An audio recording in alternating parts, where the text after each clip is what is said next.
نحمدہ و نصلی علی رسولہ الکریم۔ السلام علیکم۔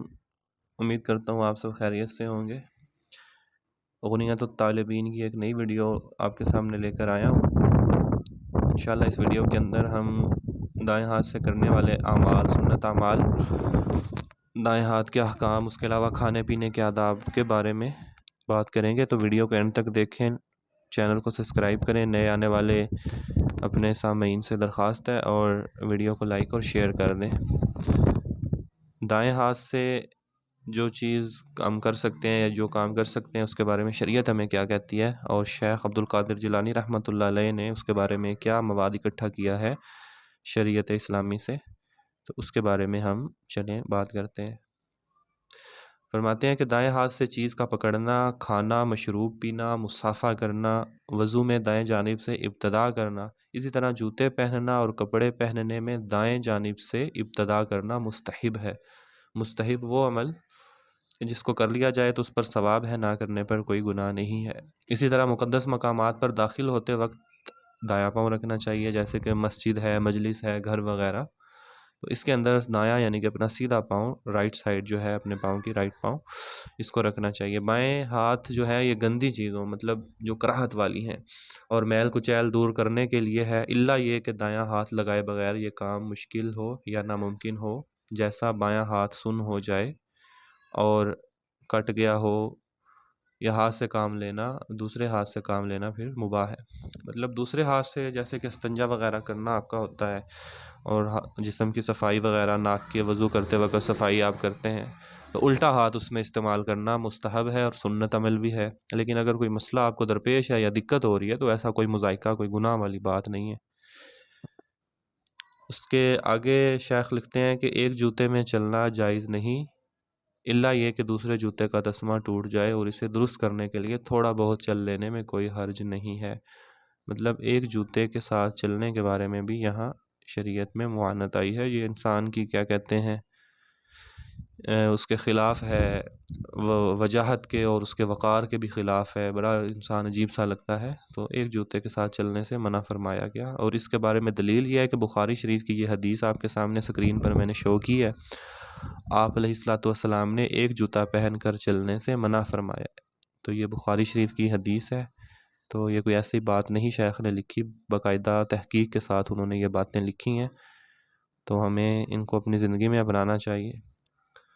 فرمایا کہ اگر کسی معزز آدمی کا فرمان یا خط دے تو دائیں ہاتھ سے، اگر کسی معزز آدمی کے ساتھ چلنے کا اتفاق ہو جو اعلیٰ مقام اور مرتبے والا ہو تو اس کے دائیں جانب چلنے اور اسے نماز میں بمنزلہ امام سمجھو، اور اگر اس کا مقام و مرتبہ تم سے کم ہو تو اسے اپنی داہنی یعنی کہ جانب کر لو اور خود اس کے بائیں جانب چلو، ٹھیک ہے جی۔ بعض کے نزدیک مطلقاً دائیں جانب چلنا ہی مستحب ہے تاکہ بائیں جانب تھوک وغیرہ کے لیے خالی رہے۔ مطلب اچھی بات تو یہی ہے کہ آپ جب بھی چلیں تو کسی کے جو ہے نا وہ سیدھی طرف ہی چلیں، رائٹ سائڈ پر اس کے رہیں، یہ ایک اوورآل حکم ہے، تاکہ دوسری طرف وہ تھوک وغیرہ کا حکم ہے کہ الٹی سائڈ پر تھوکا جائے تو اس پر وہ عمل دوسرا صاحب جو ہے وہ کر سکے، اور آپ کی بھی دوسری جانب کوئی نہیں ہوگا۔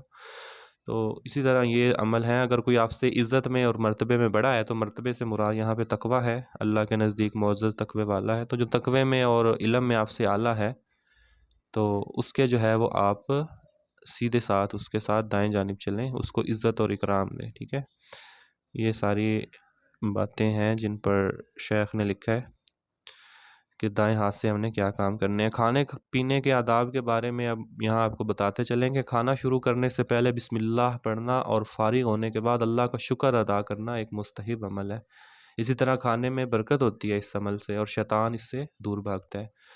ایک روایت میں فرمایا کہ صحابہ نے آپ علیہ الصلوۃ والسلام سے کہا، اے اللہ کے رسول، ہم کھاتے ہیں مگر سیر نہیں ہوتے کہ پیٹ نہیں بھرتا۔ فرمایا شاید تم لوگ الگ الگ کھاتے ہو، الگ الگ ہو کر کھاتے ہو؟ صحابہ نے کہا بالکل۔ تو آپ نے فرمایا مل کر کھایا کرو اور بسم اللہ پڑھ لیا کرو، اس طرح تمہارے کھانے میں برکت ہوگی۔ تو یہ مل کے کھانے کی برکت ہے، آپ گھر میں بھی جب کھائیں تو اسی طرح کھائیں، اللہ کے رسول کا یہ حکم ہے، یقیناً اس کے اندر کوئی حکمت بھی ہوگی اور اللہ کی طرف سے برکت بھی ہوگی۔ حضرت جابر رضی اللہ عنہ سے مروی ہے کہ انہوں نے نبی اکرم صلی اللہ علیہ وسلم کو فرماتے ہوئے سنا کہ اگر کوئی گھر میں داخل ہو اور داخلے کے وقت اور کھاتے وقت بسم اللہ پڑھ لے تو شیطان اپنی اولاد سے کہتا ہے یہاں تمہارے لیے نہ رات گزارنے کی جگہ ہے نہ رات کا کھانا ہے۔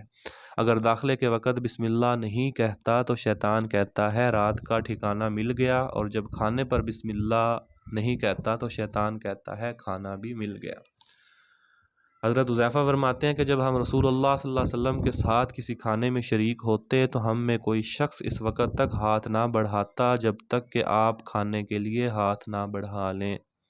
ایک مرتبہ ایک دیہاتی آیا، گویا کہ اسے کسی نے دھکلایا ہے۔ اس نے فوراً کھانے کے لیے ہاتھ بڑھایا تو آپ نے اس کا ہاتھ پکڑ لیا، اور پھر ایک بچی آئی، گویا اسے بھی کسی نے دھکیلا ہو، وہ بھی کھانے کی طرف ہاتھ بڑھاتی ہے۔ آپ اس کا ہاتھ پکڑ لیتے ہیں اور فرماتے ہیں شیطان اپنے لیے وہ کھانا حلال سمجھتا ہے جس پر بسم اللہ نہ پڑھی جائے۔ چنانچہ وہ اس دیہاتی کو لایا کہ اس کے ذریعے کھانا حاصل کرے، مطلب وہ کسی دیہاتی کو لایا کہ یہ بسم اللہ نہیں پڑھے گا تو اس کے ذریعے کھاتا ہوں، تو آپ صلی اللہ علیہ وسلم نے اس عمل کو فوراً روک دیا اور فرمایا کہ بسم اللہ پڑھنے سے شیطان جو ہے آپ کے کھانے میں شریک نہیں ہوتا۔ تو شیطان اس دیہاتی کو لایا، میں نے اس کا ہاتھ روک دیا، پھر وہ اس بچی کو لایا، میں نے اس کا ہاتھ بھی روک دیا۔ اس ذات کی قسم جس کے ہاتھ میں میری جان ہے، میں دونوں کے ہاتھوں کے ساتھ شیطان کا ہاتھ میرے ہاتھ میں ہے۔ آپ نے فرمایا کہ ان کے دونوں کے جن کے میں نے ہاتھ پکڑے ہیں نا، تو یہ ایسے ہی ہے کہ میں نے شیطان کا ہاتھ پکڑا ہوا ہے۔ تو کتنی پیاری بات فرمائی اور کتنی ایک فکر کرنے والی بات ہے کہ اللہ جل شانہ اس کھانے میں برکت دیتے ہیں جس میں بسم اللہ پڑھا جائے اور مل جل کر کھایا جائے، اور بسم اللہ سے جو ہے وہ شروع کیا جائے، شیطان سے وہ کھانا محفوظ رہتا ہے۔ اس کے برعکس آپ نے سن لیا ہے، اگر کوئی کھانے کے شروع میں بسم اللہ بھول جائے تو درمیان میں ہی بسم اللہ الاولہ و آخرہ پڑھ لے، جیسا کہ حضرت عائشہ نے نبی اکرم صلی اللہ علیہ وسلم سے بیان کیا ہے۔ کھانے کی ابتدا اور انتہا نمک سے کرنا مستحب ہے۔ دائیں ہاتھ سے چھوٹا نوالا لو اور اچھی طرح چبا لو، پھر آہستہ آہستہ نگل لو۔ یہ کھانے کے آداب ہیں کہ سیدھے ہاتھ سے لیں اور چھوٹا لیں اور آہستہ آہستہ کھائیں، تیزی نہ مچائیں۔ اگر ایک ہی قسم کا کھانا ہو تو اپنے سامنے سے کھاؤ، اور اگر ایک ہی برتن میں قسم کے کھانے ہوں تو ہر طرف سے کھانے میں کوئی حرج نہیں۔ اگر پھل فروٹ ہوں تو اوپر سے یا درمیان سے نہ اٹھاؤ بلکہ ایک طرف سے اٹھا کر کھاؤ۔ اگر شدید مطلب کہ سریر جو شوربے میں بھیگی ہوئی روٹی ایک ہوتی ہے وہ تو 3 انگلیوں سے کھاؤ اور انگلیاں چاٹو۔ کھانے پینے کی چیزوں میں پھونک نہ مارو اور پانی وغیرہ پیتے وقت برتن میں سانس نہ لو۔ اگر سانس لینا ہو تو برتن سے منہ ہٹا کر سانس لو اور پھر برتن سے منہ لگا لو، یہ بھی ایک ادب ہے جی۔ کھاتے پیتے وقت ٹیک لگانا پھر مکروہ ہے، کھڑے ہو کر کھانا پینا جائز نہیں ہے۔ بعض علماء اس کے بارے میں فرماتے ہیں کہ یہ مکروہ عمل ہے، کھڑے ہو کر اور ٹیک لگا کر کھانا۔ بیٹھ کر کھانا پینا بہت پسندیدہ ایک عمل قرار دیا گیا۔ اگر صاحب مجلس کسی کو برتن منتقل کرنا چاہیں تو اپنی دائیں جانب سے پہل کرے۔ اگر آپ نے کسی کی دعوت کی ہے تو کوئی چیز آپ دے رہے ہیں تو اس کو سیدھی طرف سے شروع کریں۔ سونے چاندی کے برتنوں میں کھانا پینا حرام ہے، جائز نہیں ہے، اور نہ ہی ان سے ملمہ کیے ہوئے برتن میں، مطلب جس کے اندر ایک غرور ہو، ایک بڑھائی والی بات ہو یا نمود و نمائش ہو، ایسے برتنوں میں کھانے سے منع فرمایا۔ اگر اسی طرح کسی برتن میں کھانا لایا جائے تو کھانا روٹی پر یا کسی دوسرے برتن میں انڈیل لے پھر تناول کرے، اور اسی طرح برتن میں لانے والے کو یہ بتا دے کہ یہ ممنوع عمل ہے۔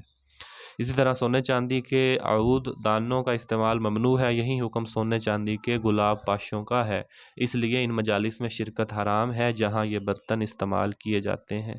اہل مجلس کو ڈانٹتے ہوئے اٹھنا چاہیے، البتہ نرمی کے ساتھ یہ کہے کہ تمہاری خوشیاں اس میں ہیں کہ مباح اور جائز اشیاء سے تزئین کرو، نہ کہ حرام اشیاء سے۔ اس لذت میں کوئی فائدہ نہیں جس کا انجام گناہ ہو۔ مطلب آپ اس مجلس کو چھوڑ بھی سکتے ہیں جہاں پر اللہ کی نافرمانی ہو۔ ہمارے لیے اللہ کی ذات اور رسول اللہ کا عمل ہی سب سے بڑھ کر ہے۔ اللہ تم پر رحم کرے، تم اللہ کے نبی کی حدیث نہیں سنتے کہ جنہوں نے سونے چاندی یا اس سے ملمہ برتن میں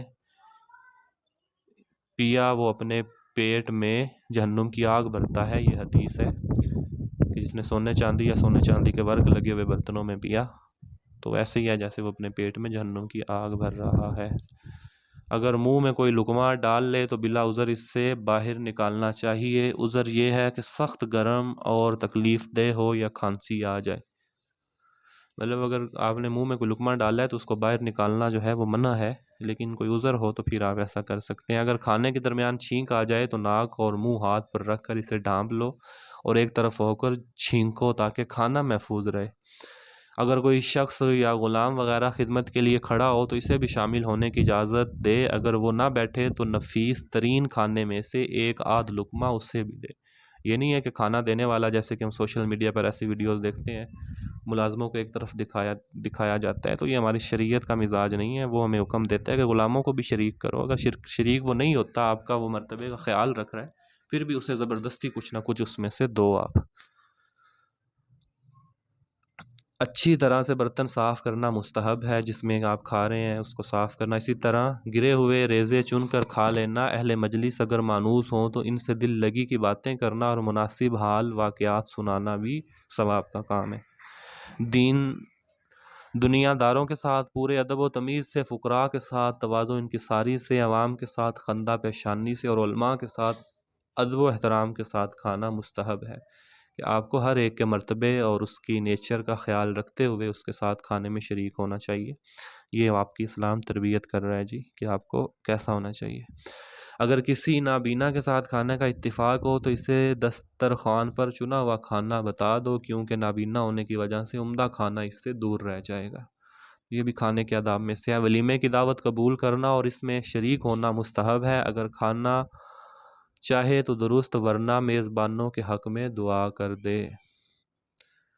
مطلب آپ اگر کھانے میں شرکت نہیں بھی کرتے تو کم از کم ان کے حق میں دعا تو کر ہی سکتے ہیں، ولیمے میں اگر آپ شرکت نہیں کرتے۔ آگے ایک حدیث آپ کو بتاتا چلوں۔ حضرت جابر نبی اکرم صلی اللہ علیہ وسلم سے بیان کرتے ہیں اس کو، کہ جس نے دعوت قبول نہ کی اس نے اللہ اور اس کے رسول کی نافرمانی کی، اور جس نے بلا دعوت شرکت کی وہ چور بن کر شریک ہوا اور ڈاکو بن کر باہر نکلا۔ جیسے شادیوں میں ہوتا ہے نا جی، بن بلائے مہمان بن کے جانا جو ہے یہ حرام عمل ہے، آپ حرام کھاتے ہیں، کیونکہ اللہ کے نبی نے صاف منع کیا کہ آپ چور ہیں اور ڈاکو بن کر نکلے ہیں، کہ لوٹ مار ان کے کھانے کی کر کے آپ واپس آ گئے ہیں۔ تو مجلس میں کوئی بلائے تو جانا فرض ہے، کوئی نہ بلائے تو نہ جانا جو ہے وہ آپ پر لازم ہے۔ آپ گئے ہیں تو آپ نے حرام کام کیا۔ دعوت میں شرکت اسی وقت شروع ہے جب وہ خلاف شرع کاموں سے محفوظ ہو۔ اگر وہاں خلاف شرع کام ہو، جیسے ڈھول، سرنگی، بربت، شنائی، شربوک، شباب، رباب، ہر طرح کے باجے گانے، ناچنے گانے والے لونڈے، ہجڑے اور ہجر جن سے ترک کھیلتے ہیں، تو اس مجلس میں شرکت حرام ہے۔ مطلب یہ حکم جو ہم نے بتایا نا کہ کوئی بلائے شرکت نہ کرنا گناہ ہے، تو اگر کوئی کسی شرعی عذر کی وجہ سے شرکت نہیں کرتا کہ بھئی وہاں حرام عمل ہوگا، گناہ ملے گا، موسیقی ہوگی، تو پھر تو وہی اس کے لیے بڑا اچھا عمل اس نے کیا ہے نہ شرکت کر کے، تو پھر وہ مجلس میں شرکت سے انکار کر سکتا ہے۔ تو وہ امور ہم نے ذکر کر دی ہیں۔ نکاح میں دف بجانا مباح ہے۔ نکاح میں اندر جو دف ہے وہ ڈھول کی طرح ہی ایک چیز ہوتی ہے، تو وہ بجانا جو ہے نکاح میں جائز ہے۔ ناچ گانا مکروہ ہے، جیسا کہ بعض مفسرین نے وَمِنَ النَّاسِ مَن يَشْتَرِي لَحْوَ الْحَدِيثِ آیت میں لحو الحدیث کی تفسیر گانے اور شعر سے کی ہے۔ ایک حدیث میں ہے کہ گانا دل میں ایسے نفاق پیدا کرتا ہے جیسا سیلاب گھاس پیدا کرتا ہے۔ اور ایک یہ آپ کو جدید ریسرچ بھی بتاتا چلوں کہ سائنٹیفک طریقوں سے بھی یہ چیز اب سامنے آئی ہے کہ جو موسیقی کے بعض خاص دھنیں ہیں نا، ہر دھن کوئی نہ کوئی اپنا ایک اثر رکھتی ہے، اس کی کوئی نہ کوئی تاثیر ہوتی ہے، وہ انسان کے ذہن کو اور اس کے لاشعور کو اس طرف لے کر جاتی ہے۔ یا آپ اس کو گوگل پر یا یوٹیوب پر مختلف قسم کی آپ کو ویڈیو مل جائیں گی کہ موسیقی کا یا میوزک کا اثر انسان پر کس موسیقی کا کیا ہوتا ہے، تو آپ کو سارا واضح ہو جائے گا۔ تو اللہ کے نبی نے آج سے جو ہے وہ 1500 سال پہلے یہ بات ہمیں بتا دی کہ اس سے دل کے اندر نفاق پیدا ہوتا ہے، اور جیسے سیلاب گھاس کو اگاتا ہے ایسے ہی یہ دل کے اندر نفاق، تو نفاق میں بہت سی چیزیں آتی ہیں تو اس چیز کو دل میں پیدا کرتا ہے۔ شبلی رحمۃ اللہ علیہ سے گانے کے بارے میں پوچھا گیا تو انہوں نے منع کیا اور یہ آیت پڑھی کہ بعد صرف گمراہی ہے، اس کی کراہت وہ ہجان ہی کافی ہے، اس کی کراہت میں وہ ہجان ہی کافی ہے جو گانے سے دلوں میں پیدا ہوتا ہے۔ شہوت بھڑکتی ہے، عورتوں کی طرف رغبت پیدا ہوتی ہے، نفسانی اور باطل خواہشات جوش مارتی ہیں، رعونتیں نمودار ہوتی ہیں، ترکنے اور کمینگی پھوٹتی ہے۔ جن لوگوں کا اللہ اور آخرت پر ایمان ہے، ان کے لیے تو سب سے خوش کن اور محفوظ چیز اللہ کا ذکر ہے۔ تو ان دعوتوں سے ہمیں بچنا چاہیے، گانے بجانے والی، اور ان کے بارے میں احکام آپ نے سن لیے ہیں۔ ختنوں کی دعوت پھر ہے، اس میں ختنوں کی دعوت آ گئی۔ ختنوں کی دعوت مستحب نہیں ہے، نہ ہی اسے قبول کرنا ضروری ہے۔ مطلب کچھ چیزیں ہیں جن کو ثواب سمجھ کر اگر وہ کوئی آپ کو شریعت کا ایک عمل سمجھ کر کر رہا ہے تو پھر وہ اس کے اندر جائز نہیں ہے۔ گری پڑی چیز کا اٹھا کر کھانا مکروہ ہے، اس لیے کہ لوٹ مار کی مانند ہے۔ گری پڑی چیزوں کا اٹھا کر جو راستے میں گری ہوئی ہوں، اس میں خفقت و کمینگی بھی پائی جاتی ہے، مطلب ایک انسان کے وقار کے بھی خلاف ہے۔ دعوت ولیمہ کے علاوہ ہر وہ دعوت مکروہ ہے جس میں آپ صلی اللہ علیہ وسلم کے بیان کے مطابق محتاج کو روکا جائے اور غیر محتاج امیر کو شریک کیا جائے۔ مطلب آپ صلی اللہ علیہ وسلم نے اس دعوت کو ناپسند کیا جس میں غربا تو نہ ہوں لیکن امیر لوگ ہوں۔ بزرگ اور اہل علم کے لیے مکروہ ہے کہ وہ جھوٹ سے دعوت قبول کر لیں، مطلب جھٹ سے دعوت قبول کر لیں، کیونکہ اس سے یہ شبہ ہوتا ہے کہ اسی انتظار میں بیٹھا تھا اور اس میں ذلت و کمینگی ہے۔ مطلب اگر کوئی بڑا صاحب وقار ہے، دینی لحاظ سے اس کا ایک مرتبہ اور مقام ہے، لوگوں میں مقبول ہے، تو اس کو چاہیے کہ تھوڑا پس و پیش اختیار کرے۔ اس کے لیے مستحب عمل ہے کہ لوگ اس کے بارے میں بدگمان نہ ہو۔ شیطان مردود بدگمانی دلوں میں ڈالتا ہے، شیطان دلوں میں یہ بات ڈالتا ہے کہ یہ دیکھیں، یہ تو اسی لیے بیٹھا ہوا تھا کہ اس کو بلایا جائے تو فوراً آ گئے۔ تو یہ ذلت و کمینگی ہے، بالخصوص جب میزبان حاکم ہو تو پھر تو زیادہ ہی احتیاط کرنا چاہیے۔ کہا جاتا ہے کہ کسی نے کسی برتن میں ہاتھ ڈالا، وہ ذلیل ہوا، ضرور ذلیل ہوا۔ مطلب ایک کہاوت بیان کی ہے کہ جس نے کسی کے برتن میں ہاتھ ڈالا وہ ضرور ذلیل ہوا، کیونکہ ظاہر آپ کسی کا کھا رہے ہیں تو پھر آپ کو تھوڑا بہت اس کا لحاظ بھی کرنا پڑتا ہے۔ تو فعلی مہمان بن کر کسی کی دعوت میں شرکت کرنا مکروہ ہے، کیونکہ اس میں بے حیائی اور غصب ہے۔ مطلب تو فعلی یہ ہوتے ہیں کہ ایک بندے کو بلایا ہے ساتھ، وہ چل آ یار ہم ولیمے پہ جا رہے ہیں، آ جا ساتھ تو بھی، تو یہ اس طرح بھی جانا حرام ہے۔ لہٰذا ڈبل گناہ ہوا، بلا دعوت کھانے پہ اڑانا، بلا اجازت دوسرے کے گھر میں داخل بھی ہوا، اور اس کے راز ٹٹولنا اور حاضرین دعوت کو پریشان کرنا۔ کھانے کا ایک ادب یہ بھی ہے کہ کھانے والوں کے چہرے کو نہ دیکھا جائے، کیونکہ اس طرح لوگ غصہ کرتے ہیں۔ کھانے کے دوران تکلیف دہ یا ہنسانے والی باتوں سے پرہیز کرو، مبادا کہ کسی کا گلا گھٹ جائے۔ غم زدہ باتوں سے بھی بچو کہ کھانا کھانا دشوار نہ ہو جائے۔ کھانے سے قبل اور بعد میں ہاتھ دھونا مستحب ہے، اور یہ بھی کہا گیا ہے کہ پہلے ہاتھ دھونا مکروہ ہے، بعد میں مستحب۔ سنت عمل تو یہی ہے کہ کھانے سے پہلے بھی اور بعد میں دھو لیں، تو وہ تو حدیث واضح ہے۔ تو بعض علماء کا نزدیک پھر کچھ اختلاف بھی ہے، لیکن بہتر ہے کھانے سے پہلے بھی آپ ہاتھ دھو لیں اور بعد میں، اور بغیر اجازت کے دعوت میں نہ جائیں، کسی کو ساتھ نہ لے کر جائیں، اس کے راز نہ ٹٹولیں، اور کھانا کھاتے وقت کسی کے چہرے کی طرف نہ دیکھنا یہ بھی ہے۔ خاص طور پر آج کل جو رواج ہے، ہم موویز فلم بناتے ہیں اور پھر لوگوں کے چہروں پر مارتے ہیں کیمرے کو، تو ہمیں دیکھنا چاہیے کہ ہم اس حدیث کی خلاف ورزی تو نہیں کر رہے۔ تو کیمرہ مین کو بھی چاہیے کہ وہ اس چیز کا خاص خیال رکھے کھاتے وقت، خاص کر بدبودار سبزی، کچا لہسن، پیاز اور گندنا وغیرہ یہ کھانا مکروہ ہے، کیونکہ ان کی بو ناگوار ہے، اور آپ کا ارشاد ہے جو اس مکروہ بو والے پودے کو کھائے وہ ہماری مسجد کے قریب نہ آئے۔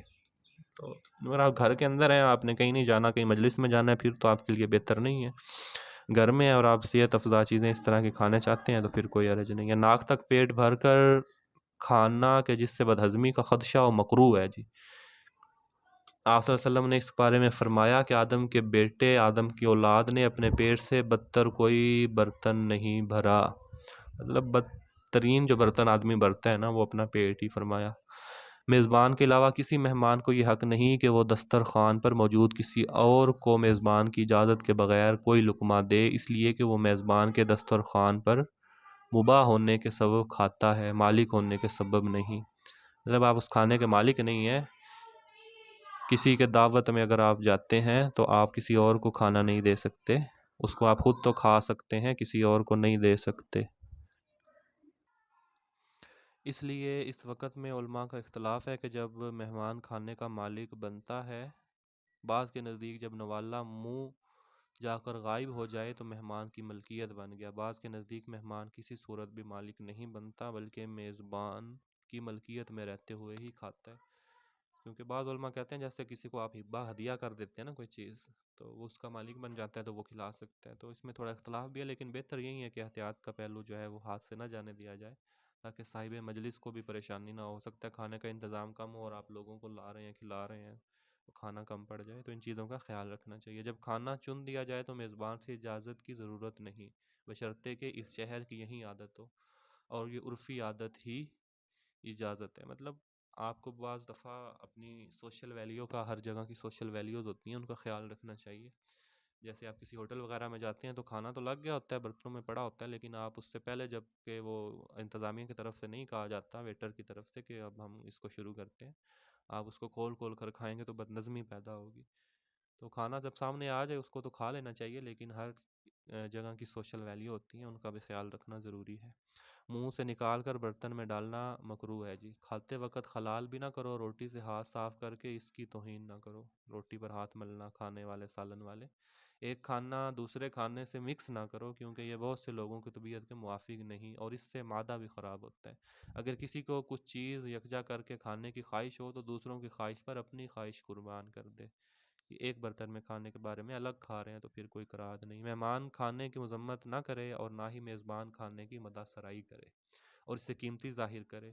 مطلب مہمان کو بھی نہیں چاہیے کہ میں نے بڑا کچھ پکایا جی، یہ ہے وہ ہے، تو نہ ہی میزبان کو چاہیے کہ وہ اس کو اعلیٰ بڑھیا بتائے، کیونکہ اس میں کمینگی اور کم ظرفی پائی جاتی ہے کہ آپ اپنے کھانے کی تعریف کرتے ہیں کہ ہم نے آپ کو یہ کھلایا ہے۔ آپ نے کھانے کی تعریف اور مذمت کبھی نہیں کی۔ آپ صلی اللہ علیہ وسلم نے اپنے یا کسی کی دعوت میں کھانے کی کبھی بھی نہ تعریف کی اور نہ ہی کبھی مذمت کی۔ جب تک دوسرے لوگ کھا رہے ہوں کھانے سے ہاتھ نہ روکو، البتہ اگر لوگ خندہ پیشانی سے اجازت دیں تو پھر تکلف نہ کیا۔ مطلب مل کر کھا رہے ہیں تو پھر یہ احتیاط کی جائے کہ دوسرے بھی کھا لیں، تاکہ کسی کو شرمندگی نہ ہو کہ میں زیادہ کھا رہا ہوں یا لیٹ ہو گیا ہوں۔ ایک ہی تشت میں سب ہاتھ دھوئیں، کیونکہ آپ نے فرمایا علیحدگی نہ کرو ورنہ تمہارا اتحاد جاتا رہے گا۔ یہ نہیں ہے کہ مجلس میں ایک کو آپ ذرا زیادہ پروٹوکول دے رہے ہیں، دوسرے کو کم دے رہے ہیں، تو یہ غلط بات ہے۔ ہاں علماء اگر ہیں، صاحب علم ہیں، جن کا مرتبہ سب کے نزدیک واضح ہے، امام مسجد آ گیا، اس کے لیے کوئی حرج نہیں ہے، تو آپ ان کو تو الگ بٹھا سکتے ہیں، لیکن اس کے علاوہ باقی آپ جو لوگ ہیں ان کے اندر کوئی ایسی تمیز نہ کریں، کسی کو کم عزت دے رہے ہیں کسی کو زیادہ، تو اس سے فرمایا کہ آپ کا اتحاد ٹوٹے گا، حدیث ہے اللہ کے نبی کی۔ اس چیز کا بھی ہمیں خیال رکھنا چاہیے کہ ہم لوگوں کے ساتھ ایک جیسا سلوک کریں مجلس میں، کھانے پینے میں۔ عام کھانے والی چیزوں سے ہاتھ نہ دھوئیں، جیسے بکلا، مسور اور ہر تمان کا آٹا، مطلب جو پینے کی چیزیں نا، مشروب ہے، پینے کا پانی بھی اسی میں آتا ہے، تو اس سے ہاتھ نہ دھوئیں۔ جو استعمال کے لیے رکھا گیا، جس استعمال کے لیے، اس کو اسی کے لیے استعمال کریں۔ وہ کھجوریں اکٹھی کھانا، 2 کھجوریں اکٹھی کھانا سنت کی خلاف ورزی ہے، بعض کے نزدیک اکیلے اور میزبان کے لیے اجازت ہے۔ 2 کھجوریں اکٹھی کھانا بھی نہیں چاہیے جی۔ میزبان سے خاص قسم کے کھانے کا مطالبہ نہ کیا جائے کہ مجھے یہیں کھلا بھائی، بلکہ جو کچھ سامنے آ جائے اس پر قناعت کرو، کیونکہ اس طرح میزبان پر مشقت ہوتی ہے اور تکلف میں تکلیف ہوتی ہے، وہ پھر بیچارہ مجبور ہوگا یار اپنی بےزتی اور اپنی عزت نفس کو بچانے کے لیے بندوبست کرے گا، پریشانی ہوگی اس سے۔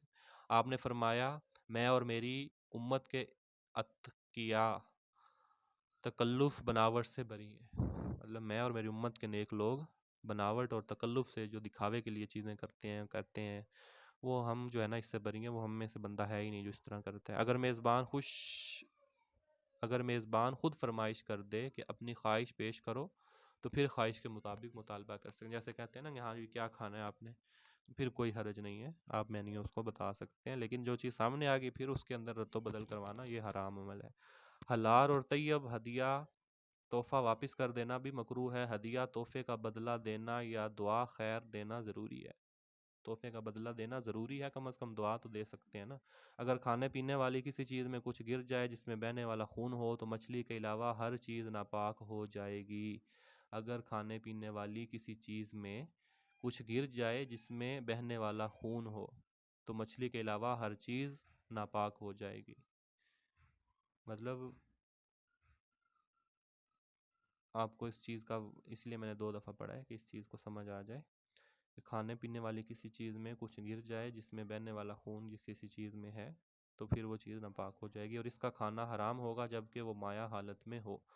اگر جامد چیز ہو تو اس سے اور اس کے ارد گرد سے کچھ نکال دیا جائے۔ اگر جامد چیز زہریلی ہو تو اس کھانے کو کھانا تکلیف کی وجہ سے حرام ہے۔ سانپ اور بچھو وغیرہ حرام، مطلب کوئی زہریلی چیزیں گری ہیں پھر بھی حرام ہے۔ اگر کوئی جامد چیز ہے، مطلب کوئی اس طرح کا سالن ہے جو پھیلتا نہیں ہے، کوئی چیز گرے تو جہاں پر کوئی چیز گری ہے اس طرح کی تو وہاں سے اس کو گرا دیا جائے۔ اگر مکھی ہو تو اسے کھانے میں دونوں پروں سمیت ڈبو کر نکال دیں۔ مکھی گری ہے تو اس کو ڈبو کر نکال دیں، وہ آپ کے لیے کھانا جائز ہے۔ اس کے علاوہ کوئی بہتے خون والی حرام چیز گری ہے تو پھر کھانا حرام ہو گیا اگر آپ کا کھانا لیکوڈ ہے۔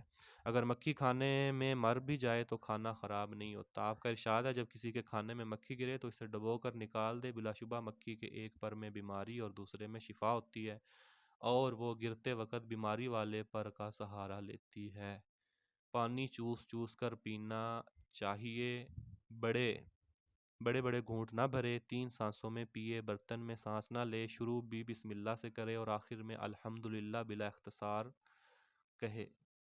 آخر میں الحمدللہ پڑھے بلا اختصار۔ کھانے پینے کے 12 آداب ہیں۔ کھانے پینے کے 12 آداب ہیں، 4 فرض، 4 سنتیں اور 4 عام آداب ہیں۔ فرض یہ ہیں: کھانے والی چیز کا علم کہ کہاں سے آئی ہے۔ 2 شروع میں بسم اللہ پڑھنا۔ 3 اللہ کی نعمت پر راضی ہونا۔ 4 اللہ کا شکر بجا لانا۔ سنتیں یہ ہیں: بائیں پاؤں پر بیٹھنا، 3 انگلیوں سے کھانا، انگلیوں کو چاٹنا، اپنے سامنے سے کھانا۔ بقیہ آداب یہ ہیں: خوب چبانا اور چھوٹے نوالے بھرنا، لوگوں کے چہرے نہ تکنا، روٹیاں دسترخوان پر بچھا کر اوپر سالن ڈالنا، ٹیک لگا کر یا پیٹ کے رخ لیٹ کر کھانا۔ مطلب ان چیزوں سے جو ہے اعتراض بھی کرنی ہے جو اوپر بتائی ہیں، اور یہ چیزیں کرنے والی بھی ہیں۔ تو یہ تھا جی ہمارا آج کا ٹاپک، امید ہے آپ کو پسند آیا ہوگا۔ دعوت کے آداب تھے جس کے بارے میں ہم نے کھانے کے آداب، مجلس کے آداب، سب کچھ ہی احاطہ کر لیا۔ بہت علمی یہ ویڈیو تھی ہماری آج کی، بہت فائدہ ہوگا تو اس کو اپنے بھی آپ صدقہ جاریہ بنائیں، سوشل میڈیا اور واٹس ایپ جو بھی آپ کے پاس پلیٹ فارم ہے اس پر اس کے لنک کو شیئر کریں تاکہ اور لوگ بھی اس اچھی اور اعلیٰ کتاب سے مستفید ہو سکیں۔ تو ویڈیو کو لائک اور شیئر، چینل کو سبسکرائب کریں۔ ملتے ہیں ایک نئی ویڈیو کے ساتھ۔